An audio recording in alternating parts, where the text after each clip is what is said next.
So your dog is now indicating for 5 seconds. No problem. They're easily holding their nose on the coin for 5 seconds. Now we can start adding some distractions. And we're going very slow with the distractions. Okay, we don't want to be dancing around the dog like my video that I posted. Like I said, I've been working with Louis for quite some time on this. We want to add light touching, maybe a little hand movement, maybe a little side step, and then tossing the food. Now, here's something to think about. If your dog lifts their head, let's say you make a step and your dog lifts their head, then stand still, head goes down, move, and mark.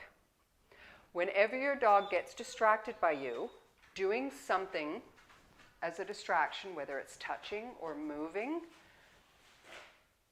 you need to stop and back off, or just stop. Take your hand off your dog, let them go back to indicating, and then put your hand back on. If it comes off again, then you need to do something lighter. I think you need to go back and heavily reinforce the indication again.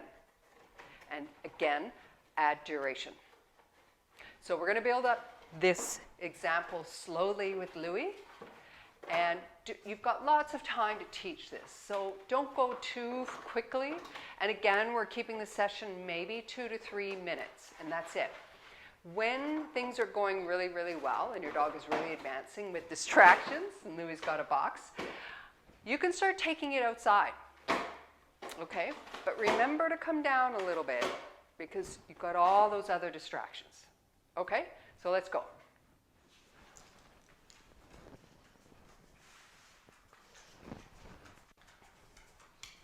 So I've got my little mat, and I've got my coin, and I'm going to start, I'll warm Louis up, and then we'll go to the 5 second, and then I'll start adding.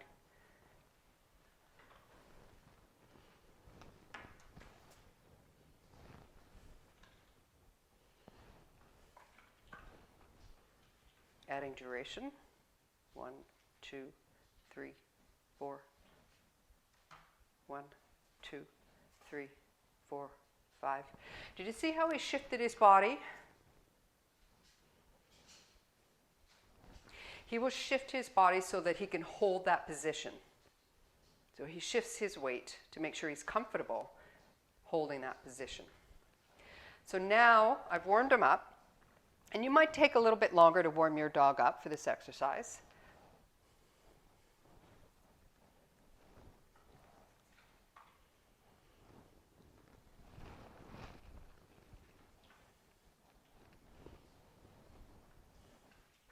Not adding any duration because we're changing the criteria.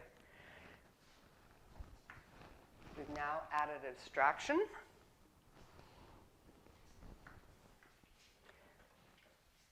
We touch, toss.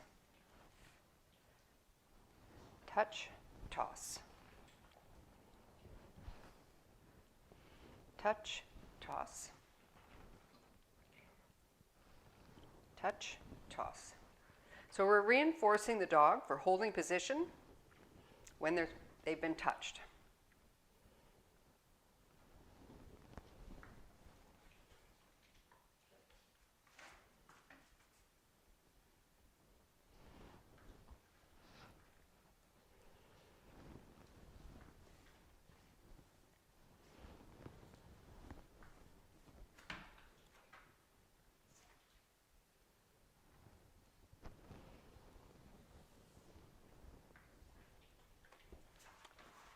Louis just changing his position, that's fine.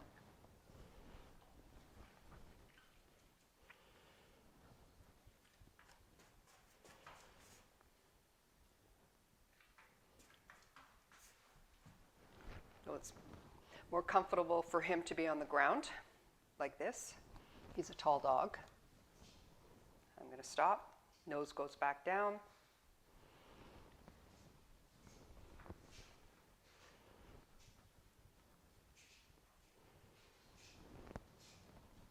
And he, right there, you may not be able to see it, but for the bit the coin was just down by his chin, And he readjusted and put his nose on it.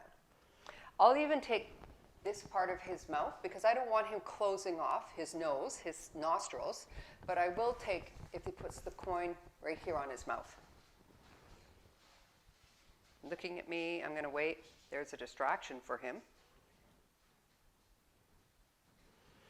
I don't hold eye contact with him. I'll actually stare. Now he's taking a little break. I'm going to take away the coin. Yeah, maybe he's telling me this is a bit exhausting for me. I don't have 3 minutes in me. He has been awake for a couple of hours.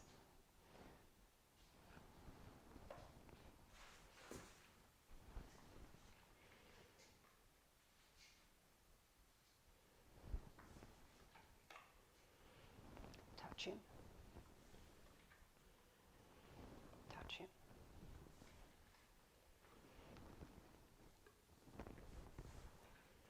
We're doing a very high rate of reinforcement here and doing very low criteria. Criteria being a light touch,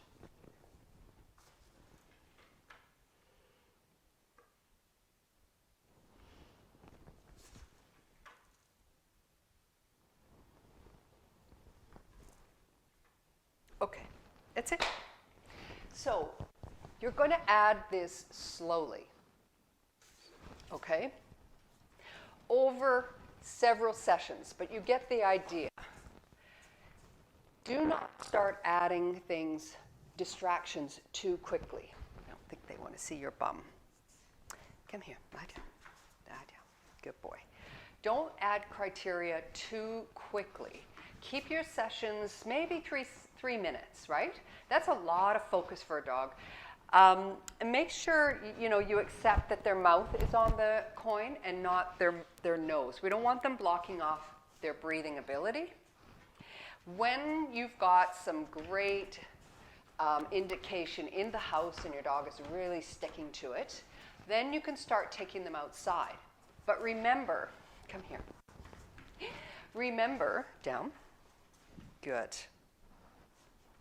Remember to add criteria slowly. So if your dog is doing a 5-second indication inside, then when you go outside, start at 2 seconds because you've changed the environment again. And then you can build up from there. Your dog already knows the behavior of indicating. Now we're teaching them to indicate in a different environment. And one not only that has sight, but has smell. And so you have no idea what your dog is smelling. So probably don't do it on a really windy day. Have fun with this game. You can use it maybe when guests come over, when you need to bring your puppy down a little bit more, your older dog, calm them down a little more. You can pull out the coin and start playing that game. Have fun with this one. Indication training tips. Add your distractions one at a time per session. Don't go too fast. Keep training sessions short and give your dog breaks in between each training session.